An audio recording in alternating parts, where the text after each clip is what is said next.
soundtrack was the Sex and the City theme song, so it was like dun dun dun dun dun dun dun dun dun. Hey guys. It's crazy to be doing this in Harry's. Did you guys know that Harry's is a state-designated national landmark? Because hundreds of girls every year have their very first vodka cran in this very building. Right? It happened tonight. I know that. I don't know who. Somebody had a vodka cran here for the first time ever, and it's about to change the trajectory of their life. For like 2 years until they discover real drinks. I first heard about Harry's on the first day of freshman year. I don't know if any of you remember that evil week between move-in and classes when your mom drops you off in your dorm. Hi, Sarah. And you feel like a little baby sea turtle in a National Geographic documentary, like crawling to shore. It would sound like this.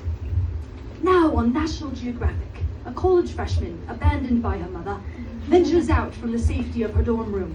Will she survive? I think the Stanford prison experiment was not... I haven't told the joke. I think the Stanford prison experiment was not the worst psychological experiment ever done to college students. Those guys were locked in a basement, in an actual basement, and it still has nothing on the Syracuse Welcome Week orientation events. Sorry to my roommate Abby, she kills it. I'm sure that her Welcome Week events are awesome, but mine were really scary. So my first evening at Syracuse, I left my dorm to go do whatever humiliation ritual University Union had planned, and I ran into another girl from my dorm in the hallway. Unexpected. I wasn't ready. I was scared. I didn't think of anything that was scarier to me in the year 2022 than a cool 18-year-old girl in an Urban Outfitters corset top. That was actually terrifying on all levels. Anyway, I see this girl. I say, hey, where are you off to? And she says, Harry's. And I say, okay, who's Harry? And she did exactly what you guys just did. She laughed at me. She laughed in my face. A beautiful example of survival of the fittest. I'm a senior now, so I'm old enough to qualify for AARP. And I consider myself a bit of an expert in the nightlife scene here. My roommates just laughed because they know that's not true. But a few weeks ago, I found a place on Google Maps that I had never heard of before. So it's a strip club downtown. I didn't go there. I don't work there. I've never been to the place, but I had to read the reviews. Don't ask me the name until after the show, because I'm scared they're gonna sue me, because I don't know how suing works, and I feel like I hear about it a lot, and I'm just kind of nervous. This can't be how I go out. Let me read you a review of this strip club from a man named George. The girls do a very nice lap dance, the best. Make sure to ask them if they're on their period. I just had to wash my pants, because I have period blood on my pants. More blood than Russia, more blood than China. They never had as much period blood on their pants as me. So I'm kidding about the Russia and the China part, but the rest of that is dead true. Can you imagine typing that out and putting that on a Google Maps review as if that's like a normal thing to tell people? Crazy! I think that happened in Superbad. I haven't seen it since high school, but like, that's not a real human being thing that happens. Anyway, I'm also really sorry about the Trump impression. I can't do one, and I know that. And it keeps on happening in my sets. And I don't know who's doing this to me. It's me, because I write them. But it keeps on happening. My Trump is like a Trump Jennifer Coolidge combo. Makes me want a hot tub real bad. It's so scary. We've got another review that I found from Dan.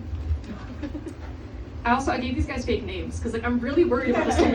I don't know how legal action works for a strip club, because I feel like they're probably illegal, but I don't know how it works.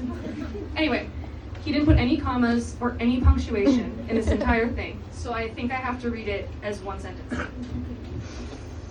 Stopped to your awesome place. My brother-in-law took me there on a visit to Syracuse. There was this amazing girl, Courtney, gorgeous for real. Sheesh, ever in Syracuse, go to the club.